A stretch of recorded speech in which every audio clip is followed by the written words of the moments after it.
ایک سوال ہے جو صدیوں سے شیعہ دینی فکر کے مرکز میں گونج رہا ہے، کیا غائب امام سے ملاقات ممکن ہے؟ چلیں آج اسی راز سے پردہ اٹھانے کی کوشش کرتے ہیں۔ یہ وہ سوال ہے جس نے نسلوں سے علماء اور مفکرین کو سوچنے پر مجبور کیا ہے۔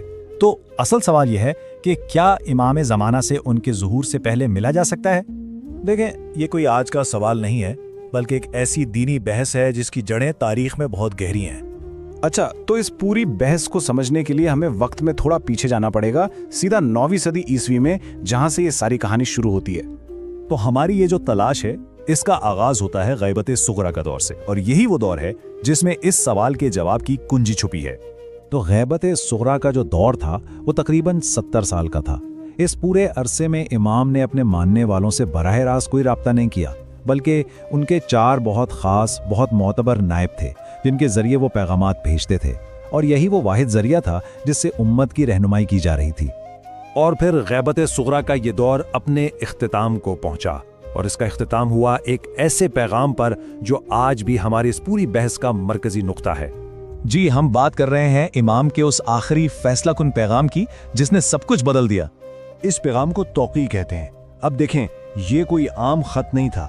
توقیع کا مطلب ہے امام کا ایک باقاعدہ سرکاری فرمان جس کی دینی حیثیت بہت ہی بلند تھی۔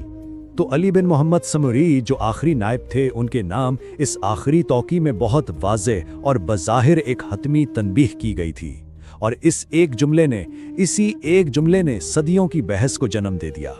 تو سوال یہ ہے کہ امام کے اس ایک بالکل واضح فرمان نے علماء کے درمیان 2 الگ الگ نظریات کو کیسے جنم دیا؟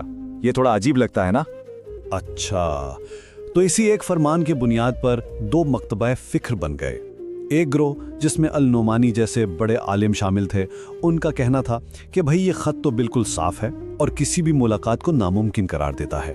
لیکن دوسری طرف ایک اور گروہ تھا جس میں شیخ طوسی اور سید مرتضیٰ جیسی بڑی شخصیات تھیں۔ ان کا ماننا تھا کہ یہ پابندی ہر ایک کے لیے نہیں ہے، یہ مطلق نہیں ہے۔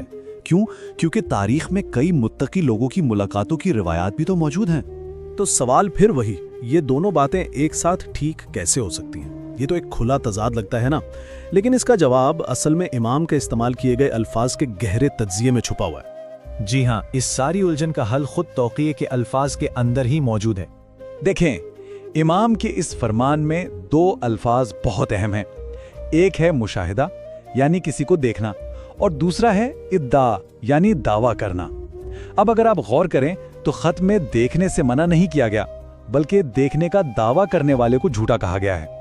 اور یہ نقطہ شاندار طریقے سے واضح کرتا ہے کہ اصل ممانعت کس چیز پر تھی۔ اس چھوٹی سی لیکن بہت اہم تشریح سے پوری تصویر صاف ہو جاتی ہے۔